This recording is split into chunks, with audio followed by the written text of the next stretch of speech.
We're traveling with my boyfriend, 29M, his brother and his partner. We went on a cruise and got extremely drunk. I have a good tolerance generally, but yesterday for the first time I blacked out. I don't remember how I got to my cabin and I woke up naked. Didn't think too much about it because I had to rush and leave the boat that had arrived at our destination. My boyfriend was sleeping in the twin bed next to me. We start driving down and at lunch we have a moment alone and he tells me he fucked me while I was unconscious. He came in me and didn't clean up afterwards. He starts laughing as if it was a really funny joke and I nervously giggle not knowing how to react. He says to me, "You like it, right?" At this point I'm realizing I feel disgusted and dirty. I had realized I was wet during the day and didn't understand why. When he sees that my reaction isn't positive he gets mad. He expects me to find it funny. When I ask for space he gets annoyed. For the rest of the day I'm holding back tears and he started to realize he fucked up. I'm still so hungover and the group situation means I'm putting up an act as if everything's okay. I don't know what to do. I feel stuck. I lost my credit card yesterday too. He has had sex with me before while I was sleeping. I have consented to this and also I can stop him if I want to if it happens. But this feels so different. I couldn't say no and I hate the fact that he came inside of me and didn't clean up. I feel like so disrespected, mostly too because of how he expects me to find it funny. The time difference with my home country means I can't talk to anybody. I'm at a loss on how to process this. Any advice is welcome. Thank you for reading. Edit, I just want to clear some things up. 1. I have an IUD so I'm not worried about that aspect. 2. When he initiates while I'm sleeping I always woke up and either continue or ask him to stop. 3. Besides being blacked out I was told I was found sleeping on the floor. They could not wake me up despite trying to. 4. My credit card appeared. It was in his jean pocket. I genuinely don't think he was hiding it from me, he simply forgot. I usually give him my valuables when we go out because he has better pockets. 5. I'm now at the grandmother's house. I feel safe. Haven't talked much yet. I will start looking for flights now with my card. Update 1. Firstly, I'd like to correct something that several people mentioned before. I was effectively passed out that night, confirmed by a third party, and him. I broke up with him. It was the final straw after what had been a deeply uncomfortable trip, not because of spending time with his family or the activities themselves, but because of him. Throughout the trip, his behavior made me feel increasingly uneasy. To give you a better sense of what happened, here's a breakdown of the incidents leading up to my decision, from the least to the most alarming. 1. Constant annoyance. He seemed to take genuine pleasure in irritating me. Despite my efforts to be a great guest, dressing nicely, engaging in conversations, making people laugh, and helping around the house, he would deliberately annoy me. For example, while I was talking about artists I admire, he kept interrupting me on purpose, throwing out wrong names just to get a reaction. I was sharing something meaningful, and he chose to mock it. Another time, during a crowded lunch, I was visibly anxious trying to seat his whole family. I told him I was feeling nervous, and he laughed, asking, "What, are you autistic?" 2. Drawing dicks on me. At a hotel with another couple, I was lying on the couch with my legs on him. He started drawing dicks on my calves with a ballpoint pen, despite me repeatedly asking him to stop. I felt humiliated in front of his friends, whom I had just met 2 days earlier. When I finally got up and left early, he seemed baffled that I was mad but later offered a half-hearted apology. 3. Flashing me in public. One night, after drinking with his brother, 27M, and his brother's girlfriend, 21F, he asked me to take a picture of him and his brother. When I aimed the camera, I realized he had pulled out his penis. Thankfully, the girlfriend didn't notice, but I was shocked and immediately distanced myself for the rest of the night. He just laughed it off with his brother, not taking me seriously, again. 4. Unconsented sex. The most disturbing incident happened when I passed out from drinking. The next day, during a road trip to his grandmother's house, he told me what had happened. His brother's girlfriend confirmed to me that she had tried to wake me up, shaking and yelling at me, but I was completely unresponsive. Despite knowing this, he decided to undress me and have sex with me while I was passed out. Instead of caring for me, changing my clothes, making sure I was safe, hydrated, and not at risk of choking, he violated my trust.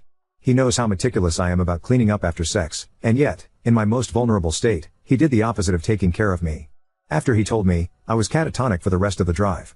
I felt trapped, with 8 hours more to go alone in that car.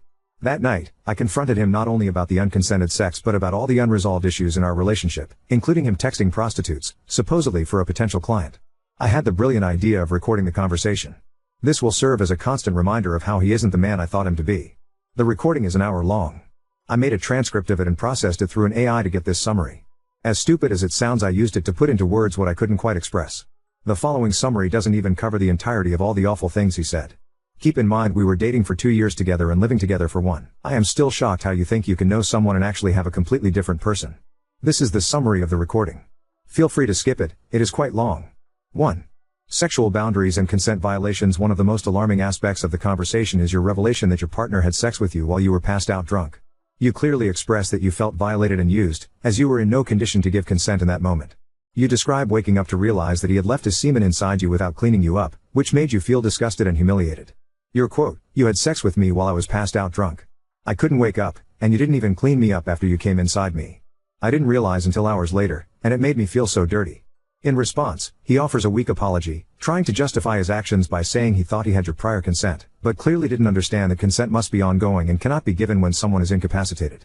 His response, "I thought I had your consent because of what we talked about before, that I could do it when you were sleeping. Now I see you didn't like it, but in my mind, I thought it was okay." This statement shows a lack of understanding of consent and disregard for your autonomy. Even more concerning is that when you first brought it up, he laughed at the situation, showing a lack of empathy and a clear dismissal of the seriousness of the violation. 2. Humiliation and disrespectful actions. You mentioned several instances where your partner humiliated or disrespected you in public and private, such as drawing penises on your body without your consent and flashing you in front of others. These actions made you feel deeply embarrassed and devalued, especially when they occurred in front of his friends, whom you had just met. Your quote, "You drew penises on my body in front of your friends, and I felt humiliated. I barely knew Hesa people, and you made me feel exposed and embarrassed." Rather than understanding your discomfort, he minimizes the situation, framing it as a harmless joke and dismissing your reaction as an overreaction. His response, "I don't see why you're so upset. Drawing penises on you is just a sign of affection to me, it's not a big deal. I thought we were all friends, and you're being insecure." This response is highly problematic as it shows a lack of respect for your feelings and boundaries. By framing your discomfort as insecurity, he invalidates your experience and shifts the blame onto you. 3. Dismissive attitude toward your emotions. Throughout the conversation, he repeatedly dismisses your emotions, making you feel as though you are overreacting or that your feelings are not valid. This is a common tactic in emotional manipulation known as gaslighting, where the perpetrator makes the victim doubt their own perceptions and feelings. Your quote, "I've been asking you to stop doing these things that make me feel disrespected, but you keep ignoring my boundaries. It's exhausting to constantly ask for basic respect." His response, "I think you're getting too hung up on these small things. You're overreacting to things like the drawing and the flashing. It's not that serious." By telling you that you're overreacting, he is invalidating your very real and reasonable feelings of discomfort and disrespect. This behavior erodes your confidence in standing up for yourself and contributes to your emotional exhaustion. 4. Inconsistent apologies and lack of accountability. He apologizes several times throughout the conversation, but his apologies are often followed by excuses or justifications, which undermines their sincerity. Rather than taking full accountability for his actions, he frequently deflects or tries to rationalize his behavior, making it difficult for you to trust that he will change. Your quote, "It's not just one thing, it's been a series of events that they made me feel disrespected and like I'm just your F\CK toy. I don't feel like you're my best friend. I can't trust you when you keep crossing my boundaries." His response, "I'm sorry, but I didn't think it was that big of a deal. I've been messing up a lot, but these things aren't who I am. I think it's just a bad string of events. We can work it out together." By downplaying the significance of his actions, he is avoiding the responsibility of truly understanding and addressing your feelings. His apologies lack depth and reflection, leaving you feeling unheard and dismissed. 5. Failure to prioritize emotional intimacy. You express feeling like you're not part of a true partnership and that he doesn't prioritize emotional intimacy with you. You feel like you're being treated more like an accessory or an object than a partner, despite making significant efforts to maintain the relationship. Your quote, "I don't feel like we're a team anymore. I've been making so much effort to be a good partner, but it feels like I'm just here for your benefit, not as an equal." His response, "I love you, and I want to make this work, but I feel like maybe you've been wanting to break up for a while. I think you're being hard on me."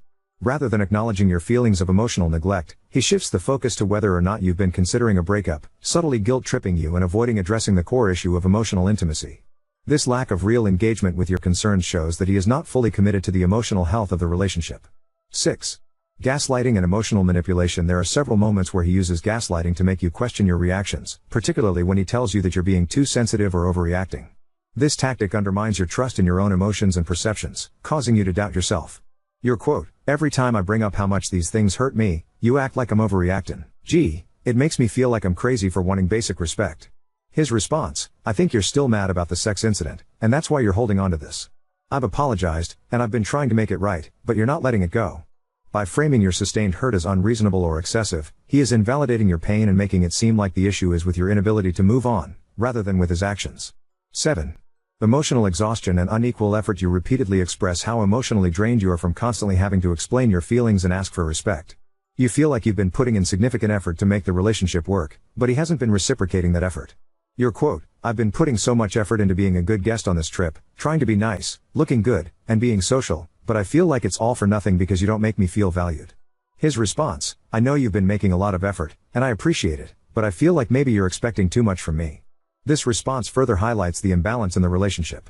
Rather than recognizing the unequal emotional labor you're carrying, he subtly shifts the responsibility back onto you, implying that you are asking too much. "I wish I could upload the original audio without compromising privacy. It is so much worse than what's written above, but at least this gives you a gist of how insensitive he was being." Throughout the conversation I cry a lot, just begging him to treat me right, with respect. And he just doesn't get it. He shows no empathy, no understanding. Bonus interaction that didn't enter in the summary: he was proud he hadn't drawn dicks or flashed me again. He said it as proof that he was improving. I ended the conversation by clearly stating that I wanted to leave as soon as possible. We slept separately that night. The next morning, he apologized. I pretended to accept it, as I wasn't going to risk further harm. He seemed to believe I would stay a few more days, hoping to make things right, but I had already made up my mind. On the day I left, I secretly packed my bags and booked a hotel room. I had spoken to my best friend and therapist, who both urged me to leave as quickly as possible. They gave me the strength to act, as I had been in such a shutdown state that I didn't know if I could do it alone. The first person I told I was leaving was his grandmother, a woman I love and admire. She's the kindest, most joyful person, and I had planned to make up an excuse for leaving. After dinner I got her to sit down with me alone in a nonchalant way that wouldn't raise suspicions. Instead of lying, I broke down and told her the truth about the unconsensual sex. She held me as I cried for the first time since it happened, and she stayed with me, comforting me as I continued to sob. She told me what happened wasn't love and that she was pissed at her grandson. She even offered me money and a ride to the hotel, doing everything she could to support me when I needed it most. When the taxi arrived, my, now ex-boyfriend was confused, but I didn't care. Leaving the rest of his family was awkward, and I don't know how much they know. Despite everything, I felt an immense sense of relief as I drove away. This trip opened my eyes to the extent of the emotional and physical violations I had been enduring. What started as subtle disrespect and annoyance escalated into clear boundary crossing and violations of trust. I finally realized that I deserved better, respect, care, and love that was genuine. Walking away wasn't easy, but it was necessary for my well-being.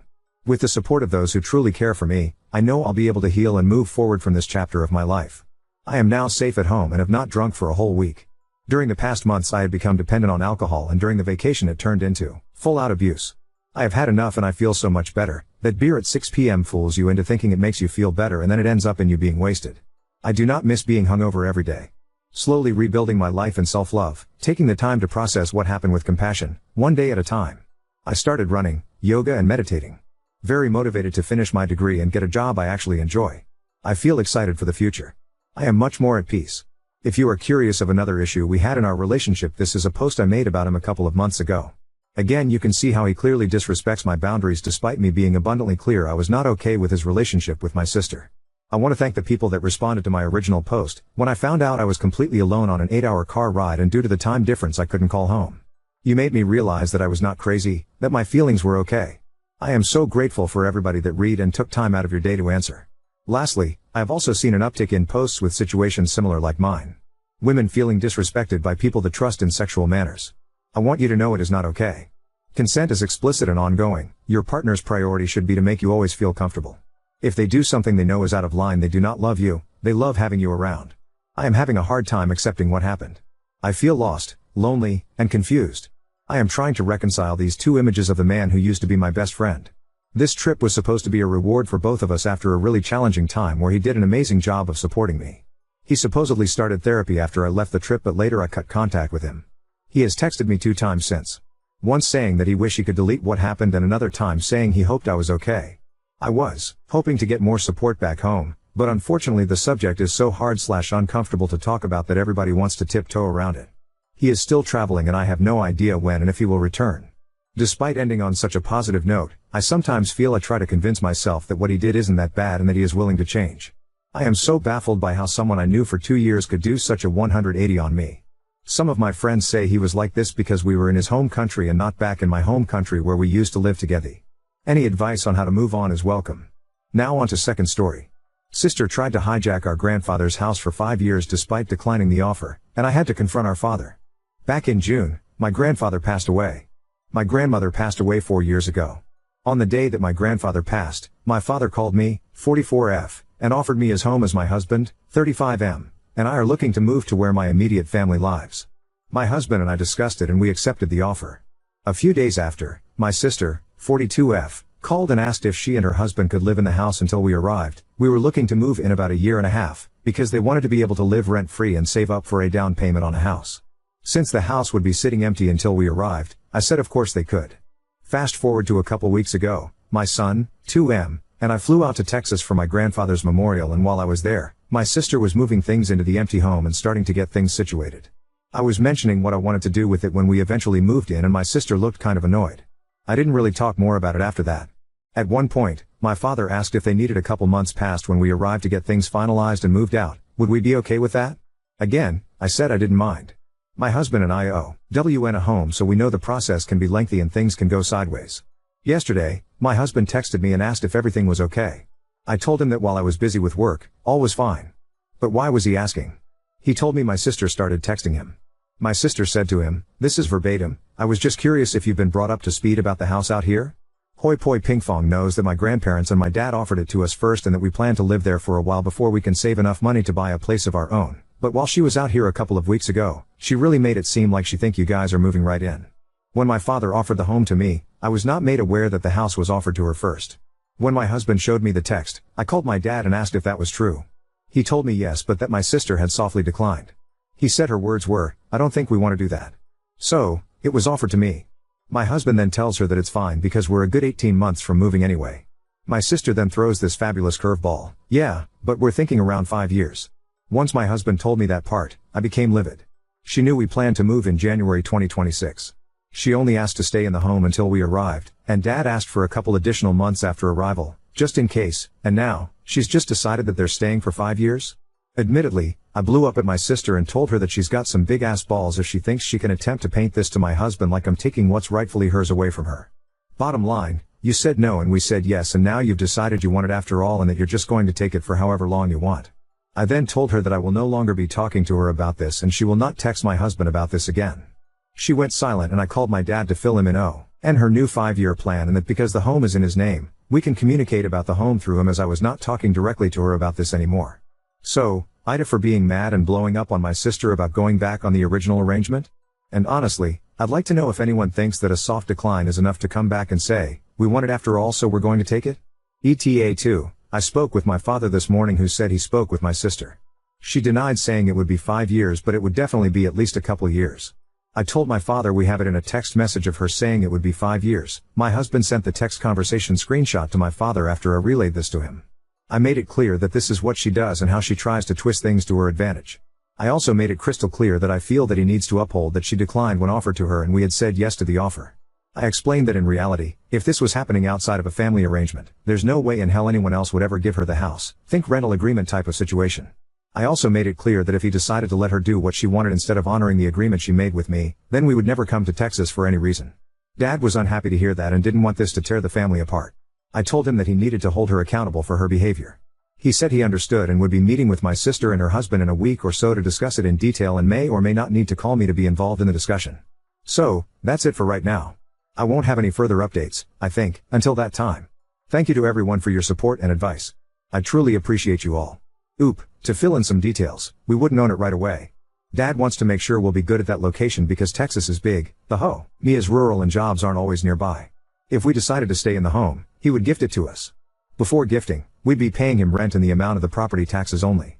I would be brokenhearted if Dad sided with my sister, but I don't believe it would be enough for a no-contact situation because my sister is very manipulative and I'm not there to defend myself against her bullshit. Her, however, I would 100% go no contact with. We'd go to Colorado instead. Smile update 1. The TLDR from my last post is that my grandfather passed. My father offered me his house. We said yes and set a date to move. My sister asked to stay in the house until we arrived, then decided to just tell us she and her husband were going to live there for 5 years because it was offered to her first, and despite saying no originally, she changed her mind. Here's the update. I spoke to my father yesterday afternoon. He decided to compromise and asked us to hold off on moving until January 2027. We had originally planned for January 2026, so my sister could have 2 years rather than just 1 year. While I am not happy with this decision, I'm not so stubborn as to dig my heels in. I'm always open to compromise.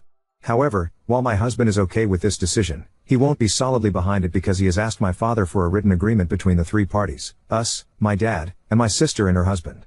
It must be notarized as well. No response from my dad yet about the agreement in writing. We're feeling like he will not agree to that, and that is where we will draw the line in the sand. If he declines this request, then not only will be going with our plan B, we will be going NC with my dad and sister and her husband. So, that's the update for now. Thank you to everyone who had a lot of support and kindness in my original post. All of it gave me a lot to think about. ETA, you up. Just like y'all thought. Dad said no to the written agreement. He said he's instead going to make some changes to his will that will settle the matter for good. That said, I asked for more info and said he will share with me, my two sisters, and our husbands once the changes are made. Honestly, yes, I think that's exactly what she would do. I plan to stick to my guns on this though. 100% otherwise, they can say goodbye to me, my husband, and our son forever. I'm absolutely done with being screwed over. If I had to put a label of favorite on anyone, I'd say it's my youngest sister, who is not involved in this at all. Lol.